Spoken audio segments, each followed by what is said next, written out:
Deputy Minister of Foreign Affairs, Major Abakirov, has stated that the SCO has fully demonstrated its effectiveness as a cooperative platform. He stated that the SCO stands as a model for international organizations to emulate as well. Sumit Peer, coming back to you now.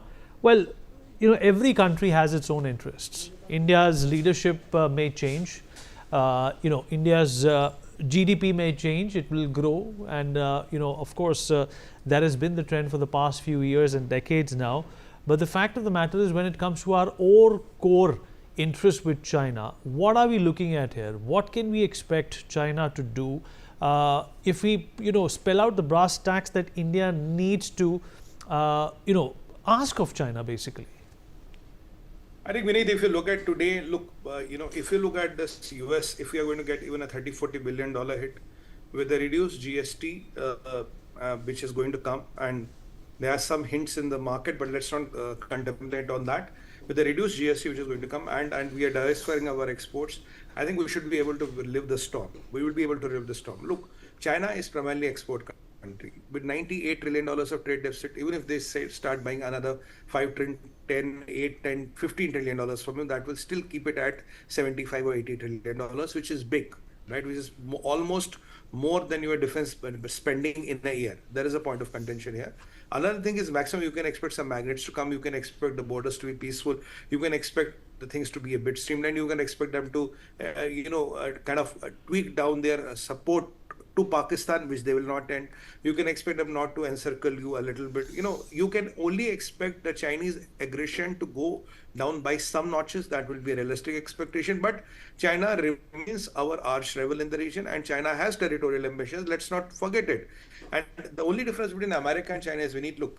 If I look at the broader numbers today, what is our debt? $3.3 trillion. What is our debt to GDP? 56%. What is our external debt? I think $2.3 trillion, 3.3 in total. Now, if you look at the Chinese debt, China is sitting at a debt of $70 trillion, 325% of the GDP. China's foreign exchange reserves are dwindling. China has put there's a limit how many dollars can you withdraw in a day. Now, even if you look at the Politburo, now there are stocks that even out of 24 members, 11 are only who are in favor of Xi Jinping. This General Wang and the Hu Jintao faction and the other groups there, members have come and taken a lot of places. So Xi is not what it used to be. It's not as powerful as it used to be, which makes China more unpredictable. Look, if tomorrow Donald Trump changes in America, let's say a JD Vance comes over or somebody comes over beneath, there's a chance their policy might change to vis-a-vis 70 to 80%. But even in China, if you, let's say, Xi Jinping step down and somebody else come in, and Chinese Communist Party remains in power, the policy will not change by more than 50 to 20%. So those territorial ambitions are going to get dominant. They are not going to get over. They will wait for tomorrow, they will wait and pray for a day when the people who have signed the MOU with them will come to power. Then you can see a different China. They are today scared of Modi. They can't handle Modi. They know Modi will respond and reply, and they know Modi knows what to do. So it is because of Modi, they are towing this line. If there's somebody else in place of Modi tomorrow, especially the people who have signed the MOU, imagine them in the helm of affairs, you will have a different China. They will start talking in a different tone. So it's very important for Bharat. Russia is our friend. We have to keep our doors open for the United States of America, because United States of America is not Trump.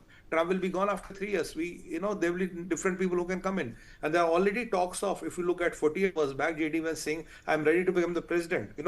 Well, it didn't come out of a context. There is something which is happening. There are a lot of talks about Trump's health and all. So pragmatism is okay. Expectations are okay. Wish list is okay. But what at the end of the day can China deliver to you? And we need, trust me, today Trump is giving them 30% tariff. They have given them 10% retrospective tariff. Tariff is effectively 20%.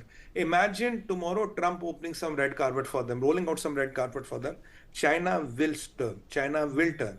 And now then it will be a major problem to handle. That is why we are calibrating our diplomacy and reach out to China in a very subtle way. I mean, what our issues have been addressed right now, they are peripheral issues. But at the end of the day, if we can have peace with China for 5 or 7 years, we need that time. By next 5 or 7 years, we would have crossed $8 trillion. That will be a very, very important benchmark for India and its people in the long run. At 5, you are unshakable. At 8, you start dictating the terms. So even if you have to buy this peace, or if you have to buy this friendship for another couple of years and make sure that the country crosses $5 or $8 trillion, if you look at third biggest economy, 15, 18 months, we will be there, right?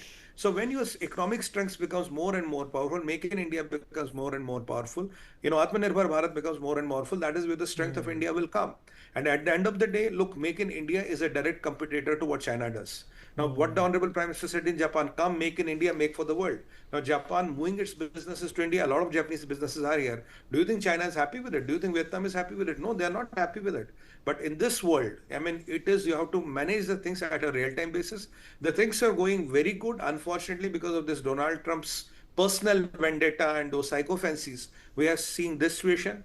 It is only making things more and more difficult. And let me add one more spice to what I'm saying. Today, there's an article in one of your leading publications of India. It says now, United States of America is asking European Union to pushing them to put secondary tariffs on India. Now, which will be crossing all the red lines, because now if you're pushing and cajoling Europe to put secondary tariffs on India from buying Russian oil, and yesterday there was an article that the biggest buyer of Indian diesel is Ukraine. I mean, 15.5% of Ukraine's diesel comes from India, and yet we are being penalized for that.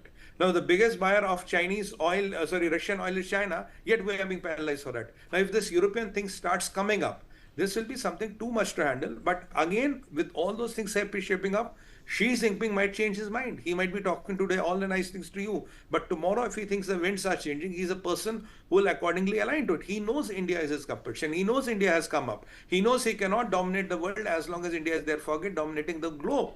So whatever we say and do, the need of the hour is what we are doing, and that's the right strategy to do.